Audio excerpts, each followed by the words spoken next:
Welcome to the world of Huanglong, where I wanna throw hands with it. But first, we gotta pick a name. I've been watching a lot of Frogger recently, so, yeah, that works. First things first, we wake up to two very concerned individuals. The first one being Yang Yang in blue, and the second one being Chishia in red. Yang Yang is a sweet, soft-spoken girl who is part of a spec ops force known as the Midnight Rangers. Chishia is your classic tomboy and part of a police force division known as Patrollers.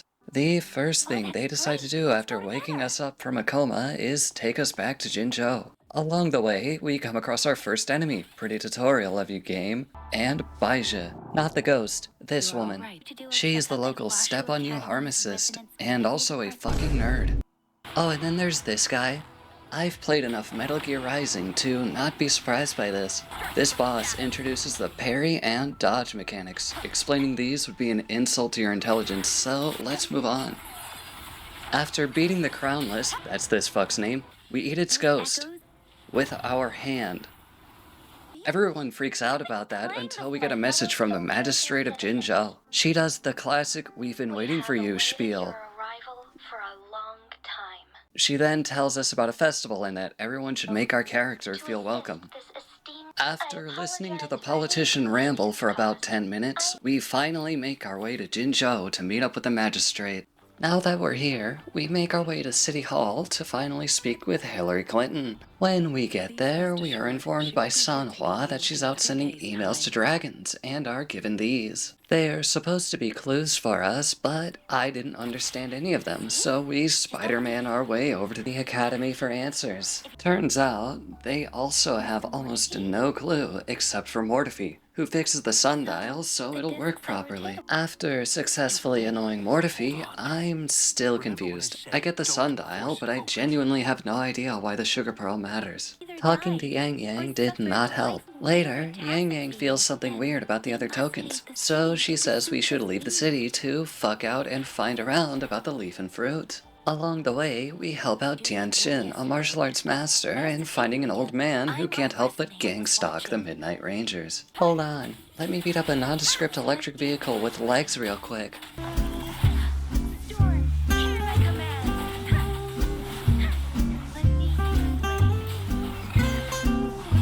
Okay, done. We find Grandpa at a Midnight Ranger base, no less, so he can be put back in the nursing home.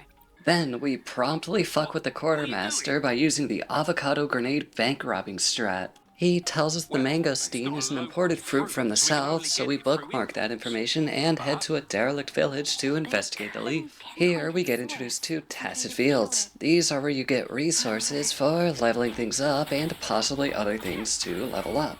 Also, you fight things in them. We look around the village for a bit and find a cat. Shit. Guess you won't need my self-introduction. Oh, I spent so much time on it.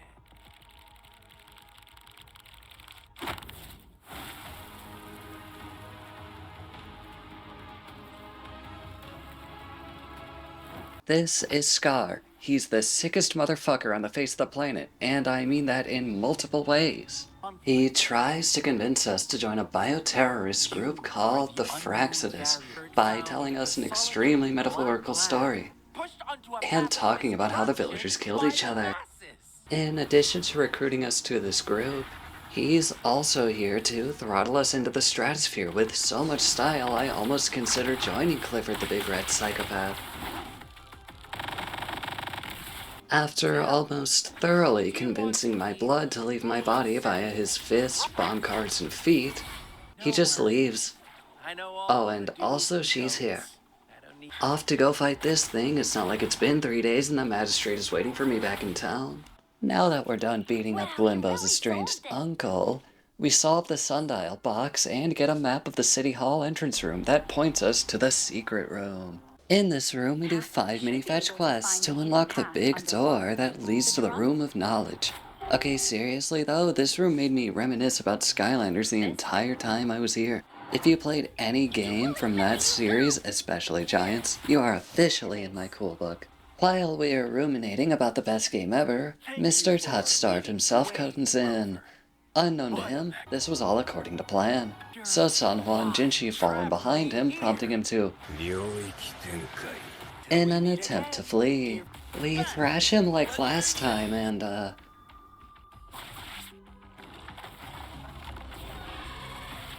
well, fuck. I guess we're playing Doom Eternal now. Scar's Mega Evolution is, got me feeling some type of way. I refuse to elaborate further. Anyway, this fight is completely different from base Scar. He switches from fire to literal chaos magic. He doesn't parry anymore, but he does command grab us in a PTSD-inducing way. If you know, you know. We battle our outer demon, and now it's time to interrogate him. Basically, in order, the Phraxis kinda imprisoned a time god dragon. This one. Wanna revive a set of dead gods to burn the current world. Redo the lament. Oh, fuck the lament. I gotta explain that. So, long ago, gets bullshit happened, tech regressed, and now people have superpowers. Back to the present, he tells us that he's very interested in us, and that's why he's following us. Trust me. Now, we sent him to federal prison, and Jinshi tells us to go look for people from the Black Shores, and gives us this flower as a clue. Then we leave the room so the Phoenix MILF can talk to Jinshi about an upcoming yacht trip. Alright, it's time to find the goth florist. First step, ask people about the flower. Grandma has no idea, so she recommends us to her flower shop assistant, Verena. Verena clones the flower, and we run into this bitch. She's from the Black Shores, and apparently we're her seed of fate. She yaps about wanting to kill us later, so we tell her to take a hike and then run into Alto. A single dad trying to take care of his pyromaniac daughter and her sheep plushies. Her name is Encore. They offer to tell us about our past, we have awful amnesia, if we help them grave rob an illegal science lab from the organization known as the Court of Savante. Now we have 2 Warhammer factions on our hands. So we go raid their experimental animatronic waifu lab and find out these motherfuckers were trying to make upside down rain. They got about halfway there. Oh, and they built this thing for some reason. Not my place to kink shame, but this is not what I had in mind when I heard the animatronics here get a bit quirky. I like multi-arm too, but this is a bit weird for me. After dismantling the abomination, Alto gives us some information about our character and the Black Shores. The Black Shores is a lament research group formed because of the first lament, and they monitor lament-related stuff. Another thing, they have been stalking us, but it's chill though. Alto confirms the Yonder is one of theirs. Shit. And also, they came to Jinzhou because the Phraxis Chaos God Revival plan is actually working. Lastly, we're apparently this ancient immortal who helped the Black Shores with their lament monitoring activities way back when. We walk outside, and the rain is upside down. This means ghosts appear. More importantly, these guys start arriving en masse like Redditors when they smell a woman. We are told to head back to the city, and we meet up with Tao Chi, who tells us to go meet up with Jian to kill a god.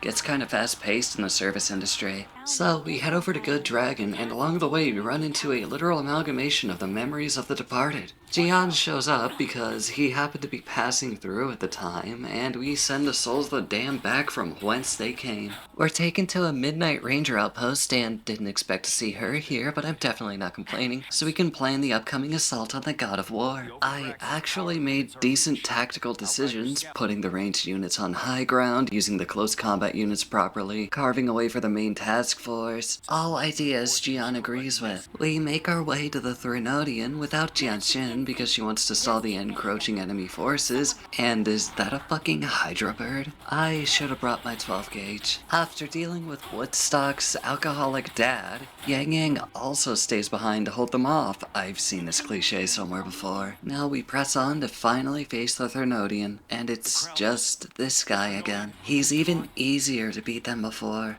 Wait, what's going on?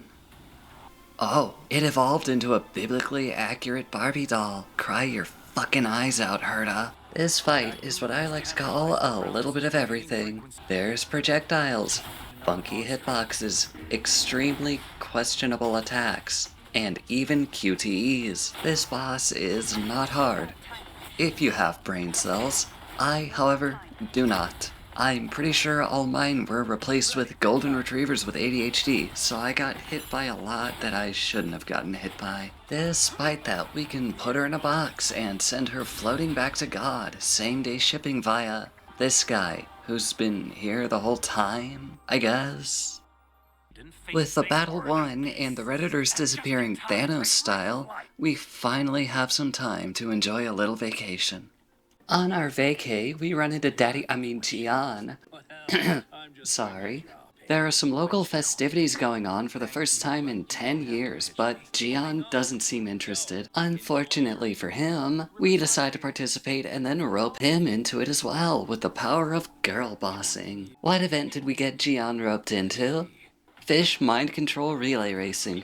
I'm not fucking with you. We mind control fish as part of a relay race. Mid-race, the fish decide to get funky and terrorize everyone at the event. Looks like this vacation was short-lived. Mr. Bad Dragon himself calls in and tells us that a nearby pocket dimension is probably responsible for this. So we go check it out. When we get there, we witness something truly horrifying. They are hitting the gritty. We kill them for their sins and enter a pocket dimension to find a fucked replica of Jinzhou. As we explore deeper, Gian tells us that we're probably the cause of this. Basically, there are trapped souls of dead soldiers here and they sent someone powerful enough to free them, us, so they grabbed our attention. We fight deeper in and god damn it, it's this fucker again. Technically a different one because a Mephis is a collection of souls, but that nerd shit is for Baija. We thrash it like no tomorrow and I'm just gonna let this cutscene speak for itself.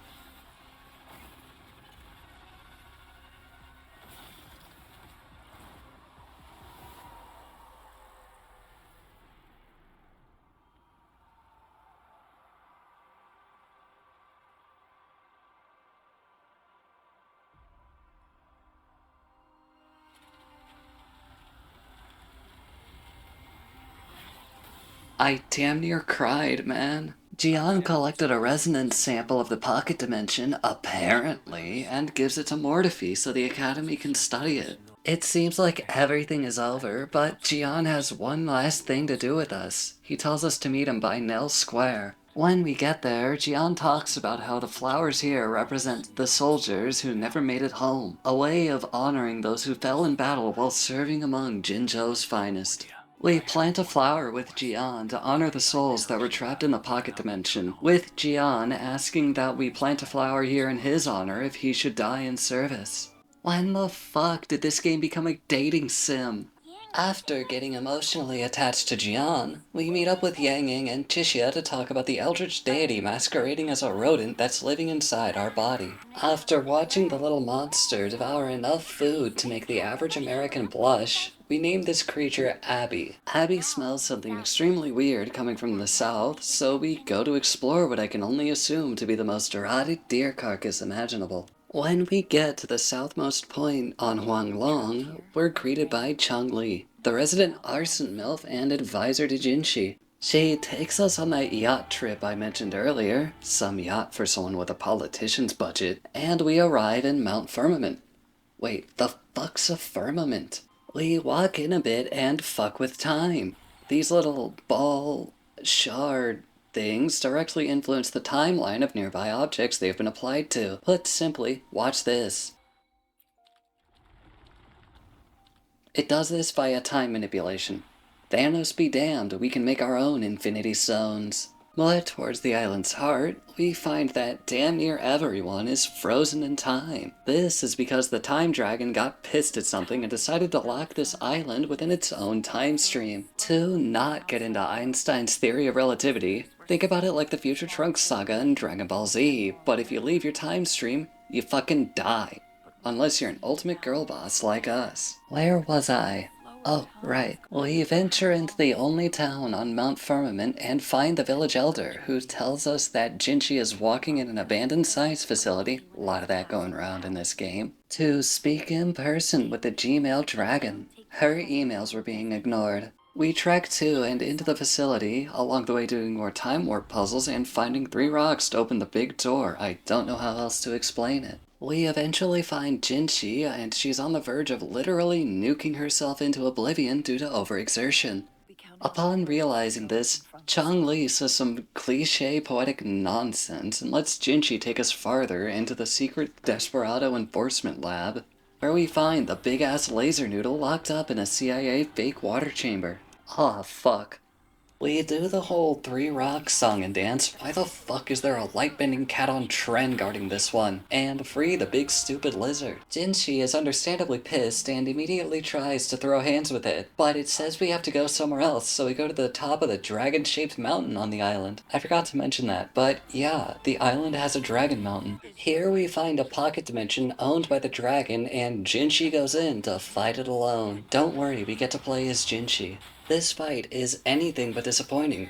The dragon's got lightning, a fucking sword, an artillery battery, and we can grapple onto it. This fight makes the Dvalin fight in Genshin look like it was choreographed and thought out by a sleep-deprived grasshopper who's about to get fired anyway. Jinchi almost gets her ass throttled into another multiverse, but she takes the dragon's time power and undoes the dragon's very literal time prison. So Jinchi is understandably almost dead, and we have a little chat with Doctor Who over here and find out a few things. First, we gave the dragon the pocket dimension and taught it how to control time. Second, it doesn't know shit about our past. Third, Jinchi is fine, probably. And lastly, since the dragon's Tom has been unfooleried, the island has returned to normal and things are no longer frozen in time. But people still can't leave here without immediately aging past being able to legally register as a fossil. After we're told all this, Abby pops out and immediately wants to fuck up this relatively and obscenely larger creature, but relaxes after finding out the dragon is a sentinel.